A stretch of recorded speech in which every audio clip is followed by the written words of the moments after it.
Hello, this is Johnny Cycles with CyclesGaming.com. I'm bringing you a brand new deck that I call, right now, Mono Red Magda the Hoardmaster. We're going to mulligan this. We're looking to make some treasure tokens via Ragavan and Striker Rich early. Use Magda the Hoardmaster to turn them into 4/4 flying Scorpion Dragons with haste. That's one of our game plans. Synergizing with that game plan is Urza Saga. We're a mono red deck, so we can play Urza Saga. Our treasure tokens will grow our constructs. That's the plan. One of the plans. And just beat face with gigantic constructs if we're not using our treasure tokens to make 4/4 flying Scorpion Dragon tokens. Our other new card that we're more lands. Other new card that we're playing is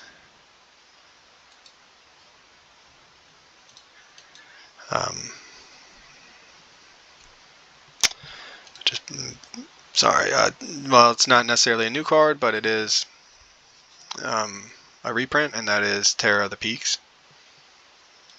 But to really go along with that is Stingerback Terror, the new 4 mana 7/7 that gets -1/-1. It's a dragon for each card in hand, and thankfully it has the new plot mechanic, so we cast it on exile it on turn 3 from our hand. The idea being then we wait for Terror of the Peaks to resolve and us to be empty-handed, resolve it for free and in that moment, and then boom, 7 points of damage to the face, and hopefully that'll be enough. It also lets us resolve it we could just run out this stomp, but we could resolve it the turn we play another Bone Crusher Giant. We could resolve it the turn we play the Terror of the Peaks as well, which is nice. So if when we get that moment, whether it's with treasure to ramp out early or with just naturally 5 mana, play Terror of the Peaks on turn 5. If we exile 2 of them and we're almost empty-handed, that's a lot of damage. And since Terror of the Peaks has ward 3 life, basically, even though they didn't call it ward at that time, hopefully it will do something for us no matter what.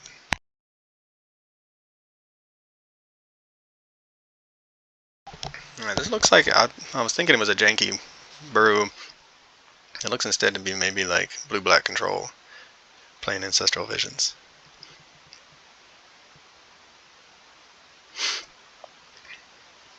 So they're going to have some fatal pushes. We're going to make some... The beauty of Urza Saga doesn't care about counter spells anymore. It's a land, or ever. It's a land. So good luck with that. We have 2 of them.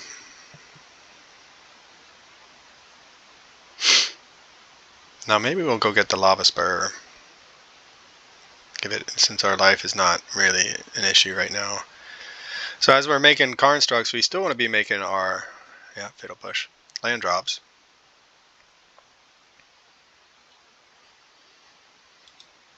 This is where Lava Spur really shines, I think.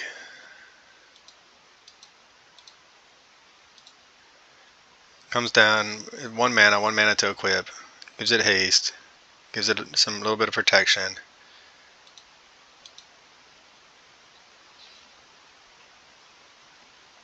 Striker Rich is good. Play another Urza Saga. If I was the opponent, I would be upset. You have probably all this interaction, including counter magic, and all we're doing is playing these lands. Now we give it haste. I mean, that's the beauty of this new card for these Urza Saga's decks. See if they have another fatal push. Looks like they probably do.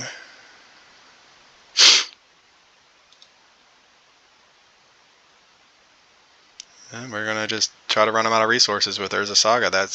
I haven't gotten to that part of the plan, but with Urza Saga in a game like this, we tried it against Tron in our first match, and they just destroyed us. But we spend the early game just making constructs and running our opponent out of resources, while we hopefully keep making land drops and draw into our big dragon threats.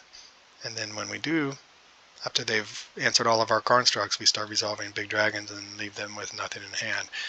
Now against the Dimir control deck, that could leave our opponent with a bunch of counter magic in hand. Excuse me. And that could be, so our plan may not work the way we hope, but right now it's working out pretty well. Hoardmaster, yes, the Hoardmaster is here. I've not got to see the Hoardmaster go off much, so we could run out the Hoardmaster. I think I'd rather wait. They surely have a handful of counter magic, so I think instead we will just cast Strike It Rich. Get another treasure token. See if they decide that this is worth countering. Even though it has flashback, it does grow our constructs that are coming their way very quickly. We could have taken, we could have made a construct. We still could make a construct, attach it, using the treasure token and attack. I think we want to save our treasure tokens and also save our stomp. I mean, these is so much value right now in our hand with the Urza Saga and on the battlefield. But Urza Saga just pumping out an army uncounterably. Bone Crusher Giant, sure, it can get countered, but if it doesn't, it's just, if you want to counter a stomp, fine. It does prevent the 4-3 from coming down later. But anyway, the 2 cards in one part of this. So sweet. Alright, let's see if they can prevent. I was going to say if they do the 1 ring, we might have to do some Bone Crusher Giant shenanigans to get through the damage, but also I think they're drawing and refilling their hand, finding more answers.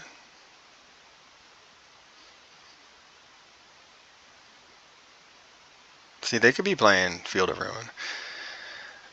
There were times with certain decks where I thought Field of Ruin, just even in 2-color decks, were just not was just not good enough. But in most of my Gruul Dragon decks, I play Field of Ruin, and I'm always happy to have it. Even in a matchup like this, it can be pretty good. Alright, do we get another, what are they going to, Fatal Push number 2?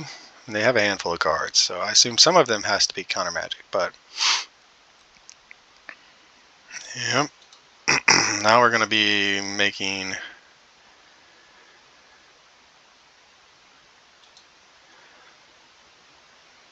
Tear of the Peaks. Yes. Yes. Oh man, I hit always yield. That was a mistake. Mistake. That's why you don't hit always yield on Urza Saga, huh? Well, opponent, there you go. Luck is on your side after all. So now we are in an unfortunate position of having to run out of Magda into counter magic. That was really not what we wanted to do with our turn. Well, sometimes that happens. So there goes our plan. 6 cards in hand. What do we want to do? Let's see. I think we'd rather have made a land drop there than Tear of the Peaks, honestly. So we're going to pass the turn. We're planning on attacking with a 5/5 hasty lifelinker. But hitting always yield meant we missed that opportunity. Sigh. Oh well, that's how you learn. It's interesting, I've played Urza Saga quite a bit. I guess I've never hit always yield. Or if I did, I caught it and clicked it off. We're going to hold up the Bone Crusher Giant, try to draw out something from their hand.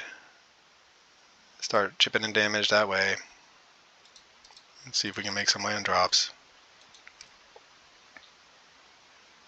It feels bad taking a whole turn to pay 3 mana to get a single treasure. See if they decide they want to counter this, since they get to counter the 4/3. What horrible thing can we cast after this if you get rid of your 1 counter spell? Alright, they do nothing. Good. We still want to be making our land drops. So now we can cast. I think we just kind of want to maybe stomp again, and then next turn see if we draw a land. I mean, our opponent's doing nothing over there except holding up interactive pieces.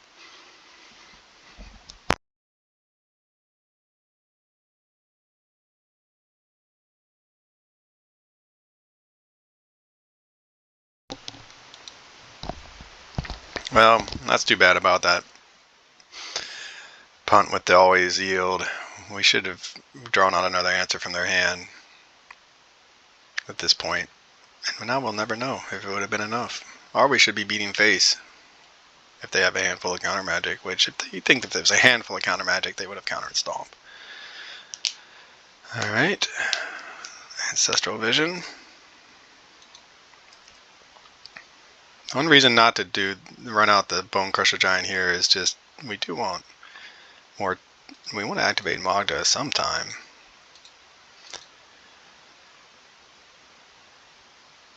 But if we draw a land, we can strike it rich. I don't know. We'll see. We'll see what they do now. They're really in the tank. They have counter magic. They just don't know if it's worth countering the front end of Stomp. And honestly, it is. They're worried about what's following Stomp. But all that's going to follow Stomp is Bone Crusher Giant. So you might as well counter the Bone Crusher Giant. Another Terror of the Peaks.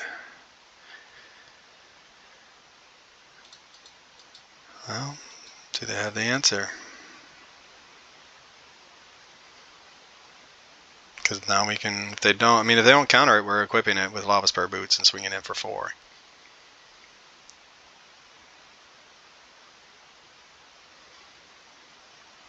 We're going to save our treasure tokens.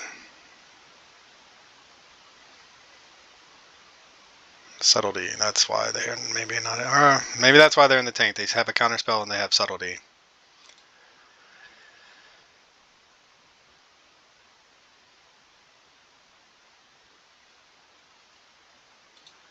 Do we want to put it on the top or the bottom? We really want to draw a land, don't we? And we have so many Terror of the Peaks, and we have a bone. Yeah, we're going to put it on top. Stomp, we can next turn, we're going to draw it. Should we run out of Magda? One, just to get it down? I think now's the time. We have to use a treasure token, which is unfortunate, but now we're drawing a Stomp, which will then give us a way to get a treasure token back. If we want to do it that way. And then the next turn, 7 cards in hand, a lot of things have to go right, but we can keep running out Bone Crusher Giants. We'll have Stomp again. We'll try Bone Crusher Giant and haste it up. Next turn, if we draw a land, Stomp, strike it rich, make it 4/4 flying, Hasty Dragon. And they're at 11.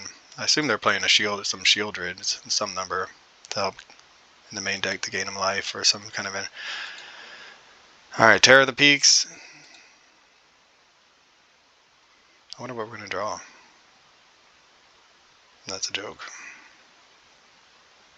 I need more coffee. It's early.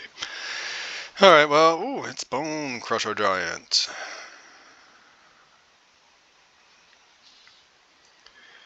Well, let's go ahead and run out this Bone Crusher Giant.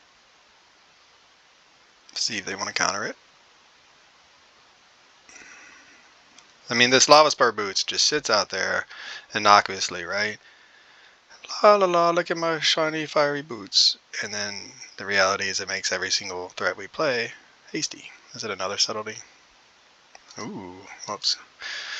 Artai Resurrected. Flash. When it enters the battlefield, choose up to 1. Counter target spell, activated ability, or triggered ability. Its controller draws a card. Destroy another target creature or planeswalker. Its controller draws a card. So 4 mana.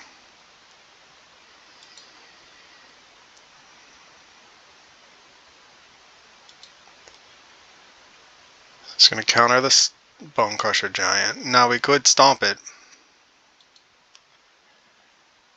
And hope they don't have something like Ragavan Spell Pierce. Oh, its controller draws a card. We got to draw the card. I didn't read that right the first time. So then we will not attack there. We could give this. Alright, we're just going to run out. Okay, we're going to run out the Ragavan. And now we can spin a treasure to haste it up and have it die. So we will pass the turn. Wonder if our opponent. They're playing a lot of creatures. Damnation might be in their deck, but will they want to cast it? We don't want to trade. Unfortunately, well, right now we don't want to trade. We still are living our hoping to live our dream of making scorpion dragons with treasure tokens.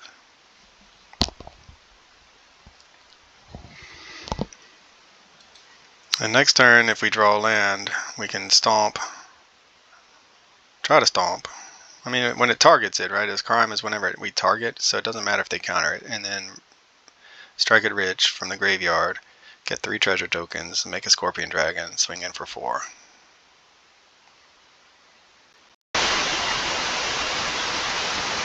Magda, is this Magda's? No, it's probably not. I'm gonna say, is this Magda's time to shine? Who do you kill, opponent? Ragavan or Magda? Who's the bigger threat? I really hope they kill Ragavan. You can see though, I mean, they have 6 cards, we have 3, but the way our deck is built with Urza Sagas and the the plot cards, I mean, we have kind of some grindy potential here. And like I said, Lava Spur Boots is just out there, humdrum right now, but threatening at any moment to turn something into a hasty threat. Beater. How greedy are you going to get, opponent? Yep, pretty greedy. I love it. Now we're at 11.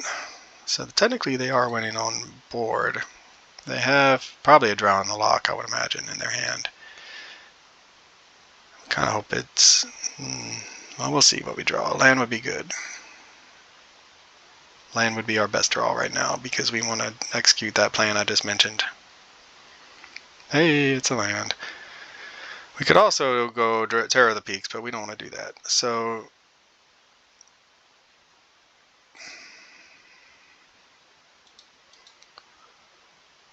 what do we want to do? Bone Crusher first, and then strike it rich.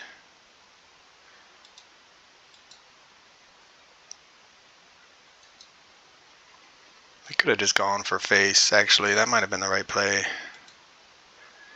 No more clicking, always yield. Learn your lesson. Might have been right to go to face. I don't know. We'll see if that math comes back to haunt us. I mean, they are hitting us for a lot of turns. That's 3 damage, so that's a fast clock. Do they want to counter it?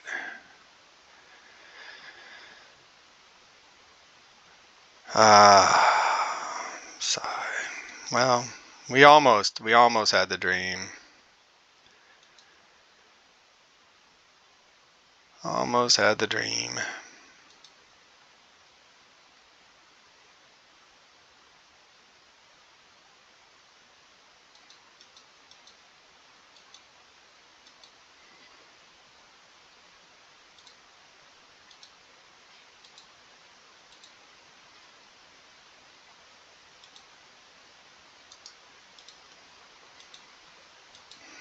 Put some pressure on. Fight back here. So they have so many cards.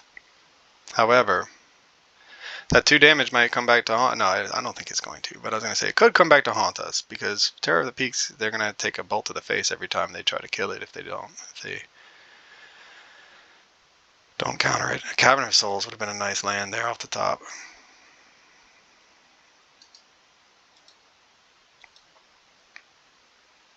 Alright, these Bone Crusher Giants, man, the more every time I play it, I love it. It's a long first game. Opponent might be just loving it though because they're getting to grind out using counter magic against a deck that is doing big things and not just a bunch of little things. So next turn, whatever they do, we Terror the Peaks, haste it up, or we can make this bigger with Trample and Lifelink, start racing that way. So we've seen a lot of answers from our opponent, and they play Snapcaster Mage, so I have a feeling that, and Shielder Zeta gets around our ward on Terror of the Peaks.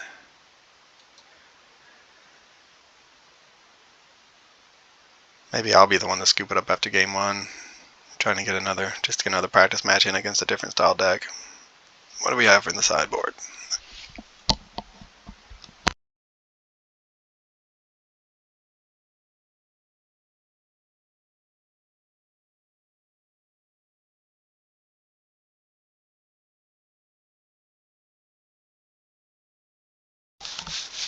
Okay. Looks like a opponent did not attack, which makes me wonder what they have going on over there. So we could just spend a turn doing Strike It Rich, but a Ragavan is pretty good. We could haste dash in Ragavan, put on the Shadow Spear. I imagine what they have right now is a Snapcaster Mage Shieldred's Edict. If we Strike It Rich, we lose the Bone Crusher Giant. If we dash in, we'll just dash in Ragavan. See what happens. Maybe force their hand on a counterspell that then doesn't let them Shieldred's Edict, or Snapcaster Shieldred's Edict, and we can still shoot up the Bone Crusher Giant.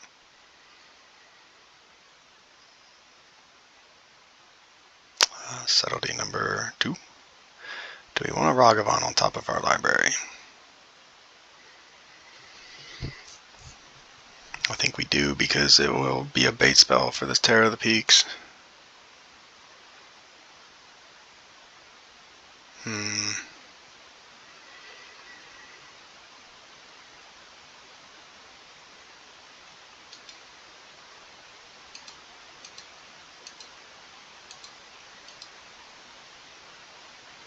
They can Fatal Push this after combat.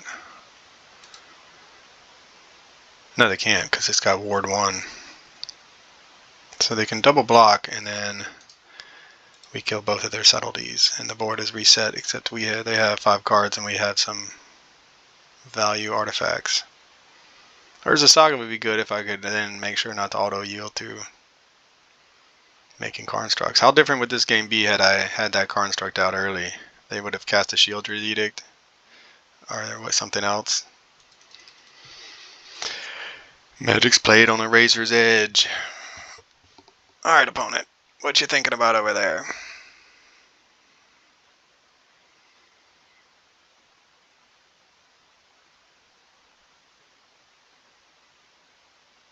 They haven't even, I mean, they've seen the Magda, but I don't know what our opponent's thinking we're doing other than big red or some sort of red plan. I mean, Fable of Mirrorbreaker is one of our better draws. Cavern of Souls would be excellent. Ragavan obviously is what we're drawing next turn, and that's a good card. It will bait out something, and then hopefully we'll just hardcast it, free up the mana to run out this Terror of the Peaks. Come on, opponent, you can do it. You know you can. It's gonna be okay. No, I'm just kidding. Who knows? Internet connectivity. They're thinking through. They have 5 cards. They're under a lot of pressure, despite they're probably doing the math. We're on a 2-turn clock. They're on a 3-turn clock. Can they race? Is it worth blocking? They know the Ragavan's coming, so if they do decide to race, they're having to make sure they have answers, which they surely do. Although, you never know. They've been missing land drops, which makes me think they do not, or they have a handful of answers. Alright, so 3 to them, 3 to us. Or sorry, 3 to them, 3 to Bone Crusher. We gain 3. That's the thing they forgot about, though, if they are thinking about racing, which I don't think they are, because they blocked with a single creature. They're just hoping this Ancestral Visions, I don't even know how many suspend counters on it now. It's got to be coming up soon. Is it happening now? I don't know. We'll find out. So they're at 8. If they Shieldred's Edict this Bone Crusher, they don't take the 2. Alright, so yep. We know we're drawing the Ragavan. What kind of answers are they finding for what we're trying to do? It does have a Ward 1, but Shieldred's Edict doesn't care about that. And Lava Spur Boots. This type of thing, right? They put on a 1-mana artifact, but they won't put... Ooh, they are playing this card. Alright, draw a card, then Jace Reawakened. You may exile a non-land card with mana value 3 or less from your hand. If you do, it becomes plotted until end of turn. Whenever you cast a spell, copy it. Alright, what are they exiling? Valky. Oh, is that the combo?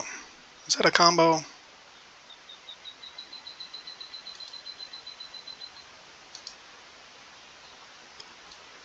Is that why this card is so busted, apparently?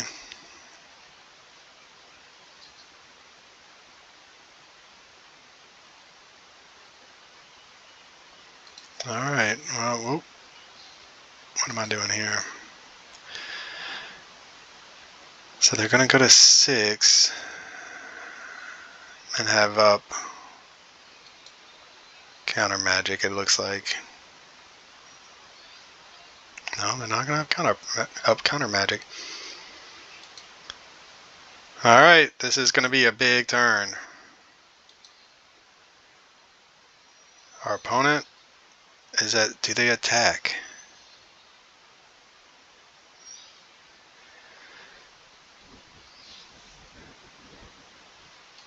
You know you want to attack. Attack. Attack. Oh, they're too smart. Okay. Big turn for us since our opponents basically got shields down. So if we cast Terror of the Peaks, give it haste, it gets exiled from Valky and they go to 3. If we cast Terror of the Peaks and Ragavan, they go to 4, exile it.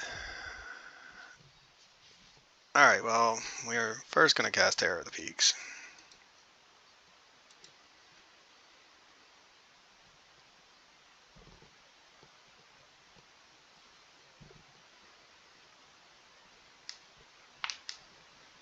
They could have a Stern Scolding in their hand.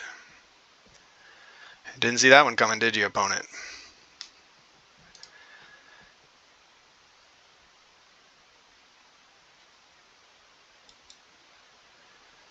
If the Stern Scolding, they don't go to 4. That's what I was thinking about. Alright, so we're going to just suit it up.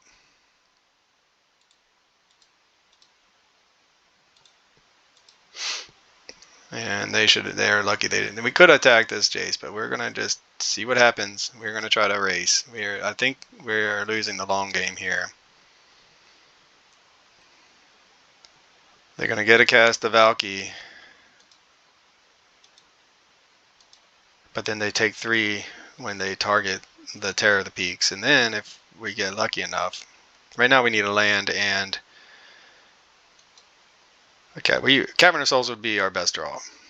So Cavern of Souls.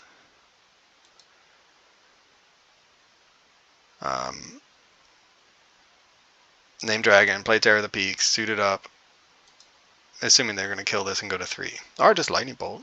We haven't seen a single Lightning Bolt this game. Man, what a long game. I'm not sure I'm going to get another match in at this rate. Yeah, Valky, welcome to the party.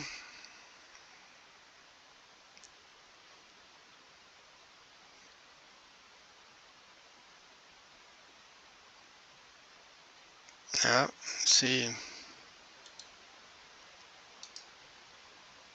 It spells your opponent's cast. It's not really ward. That's the problem. Spells your opponent's cast cost 3 life, not activated abilities. So yeah, I mean they need a Rod of the Terror of the Peaks to have actual ward. That's what these dragons need to be competitive. And at 5 mana, this should say ward 3, pay additional 3 life, or ward additional or ward 3 life, however they phrase it. Okay, well we'll see. What a grindy game. Maybe time for. I hate to scoop it up. It's only my second match. Oh, they just get to draw 3 cards. Is that why Jace Reawakened is so powerful right now? Considered so powerful. I've only seen like fringe things about it being considered really good in Modern right now. Cavern of Souls. At Sushi. Well, we're gonna just continue our game plan. Force out some draw. If they counter it, we have a Ragavan. If they don't, we're gonna suit it up.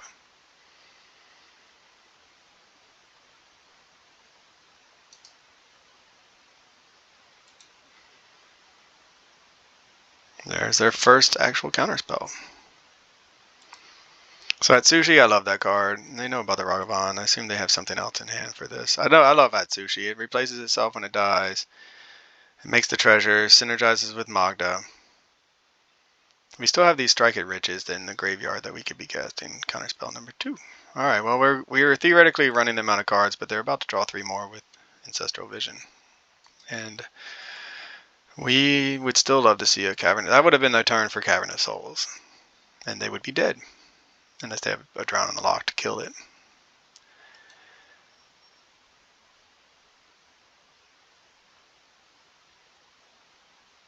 And cast Ancestral Vision.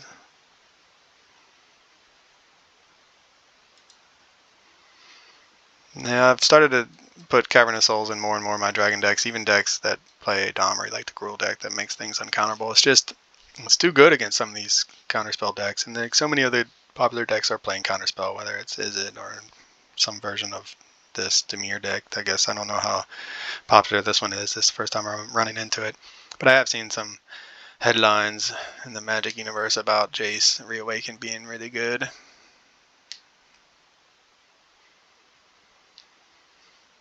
Alright, opponent's up to 5 cards. They missed a lot of land drops. Maybe we'll get lucky. I'm going to have to just take a pause and go get some coffee. I'll be back.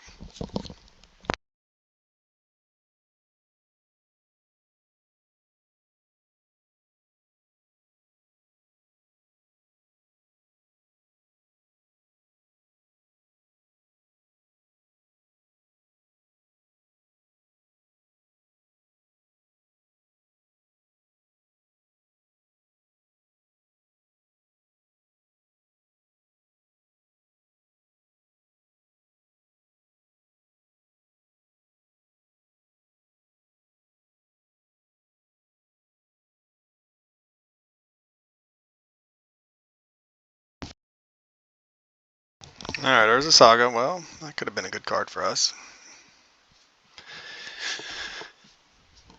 Assuming I didn't.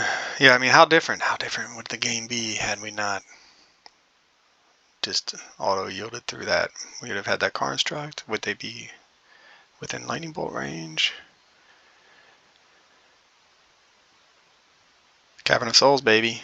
Although at this point, they probably have more strict removal than they do counter magic. Let's see what we've seen so far. 2 counterspells, 2 subtleties, 3 ancestral visions, the Citrati, 2 drown the locks, 2 fatal pushes because they exiled 1 with. And then what did they Narset they're gonna play? Alright, deck, what I see that cavern. Ragavan. No. We'll run it out there. It's a threat. That must be answered.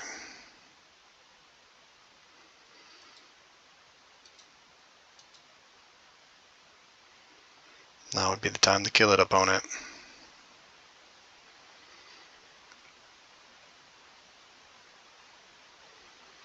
And they drew their 3rd fatal push. So they're halfway through their deck, and man, they've drawn a lot of answers. Even though, I mean, you are drawing halfway through your deck, but make a treasure token pass the turn. So if for some reason our opponent decides to get greedy or we draw Cavern, hopefully we can haste up this Terror of the Peaks next turn and win. I'm surprised that we haven't seen any Thought Seizes. Maybe they have Thought Seize, they just haven't drawn it. So that's like, what, 10 or 11 interactive spells?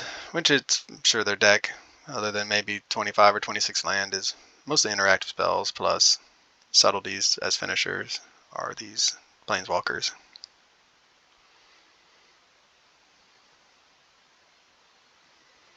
Grindy Dimir control over here.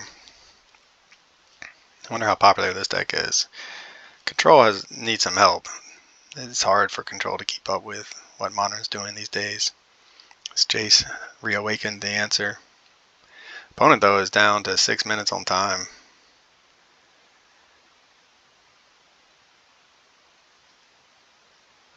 Oh, did they?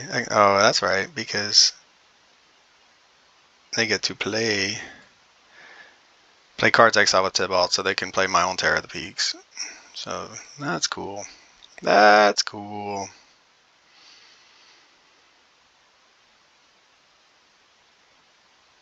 And then they have the Tibalt to exile the next Terror of the Peaks. We'll see what we draw, and then it'll probably be scoop time. It's hard to run. It's hard to want to play another match against this deck when they don't have the time to finish it. Counterspell. It's pretty good. I mean, we have the time to finish it, but and then if they run out of time, they are up a game. Then you know they win. And I've just all right. Well, that's a pretty good card, but now do I want to just concede the match?